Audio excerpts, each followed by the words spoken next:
Because we live in a world where we are told we are the leaders of tomorrow, and the politicians of the day have ensured that that tomorrow never comes.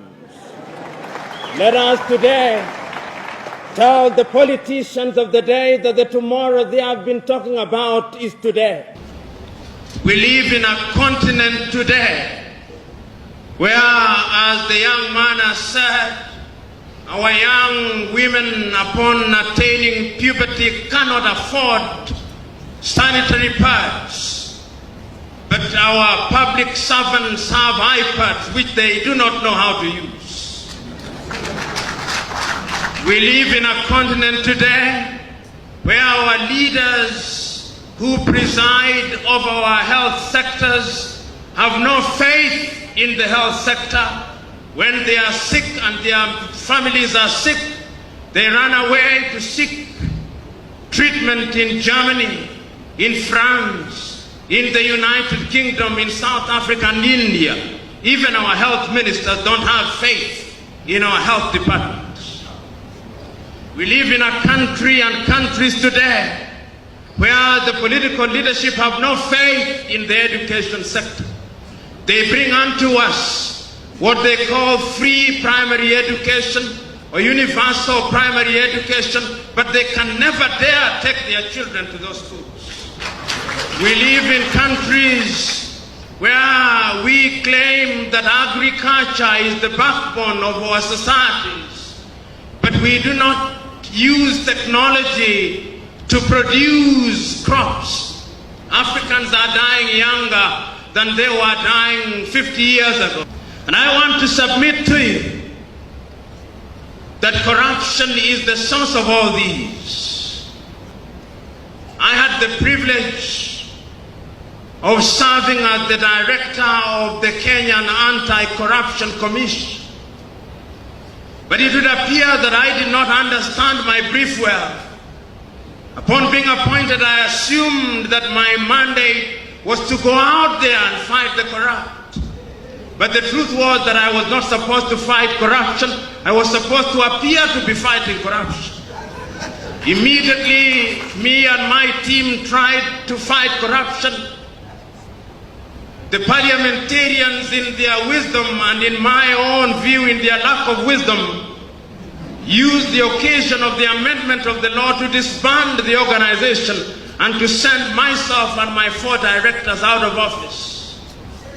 The history of anti-corruption crusaders in Africa is one and the same.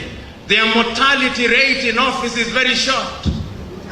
Before I was victimized, before my victimization, Nuhu Ribadu before me had been victimized in Nigeria. Before I was victimized, McCarthy had been victimized in South Africa and his scorpions disbanded. Before I was victimized, my equivalent in Malawi had been victimized. Before I had been victimized, my equivalent in Zambia had been victimized. It would appear that in Africa, if you serve your full term, it is because you have refused to fight corruption. So the question that we must ask here and now, on an occasion such as this, what must Africa do going forward? The question is, are we going to gain Africa by mere pronouncements, or we must change ourselves?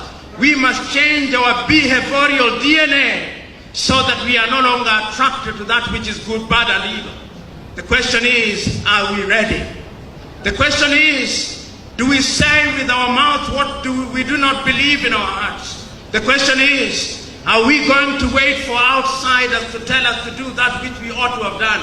The question is, are we prepared to sacrifice our lives for that which is good and right? The question is, beyond the comfort of Africana, are we going to roll up our sleeves and meet the poor and the desperate and the oppressed in Karamoja? The question is, are we ready? If you look at Africa today, how is it that our minerals are taken away from us? From the Democratic Republic of Congo, our oil is taken away from us, our agricultural products are taken away from us, and they are given to those who have. If you look at us today, sitting in this assembly, if there was a miracle to say anything that is not produced in Africa disappear, all of us would be naked. Because the clothes that you wear, none of them are made in Uganda. Because the ties that you wear, none of them is made in Uganda. Even the underwear that you wear, none of it is made in Uganda. The question is, are we children of a lesser God? No, we are not.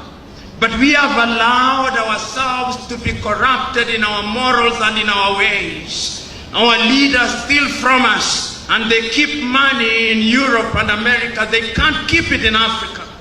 The question is, for how long shall we allow this to happen?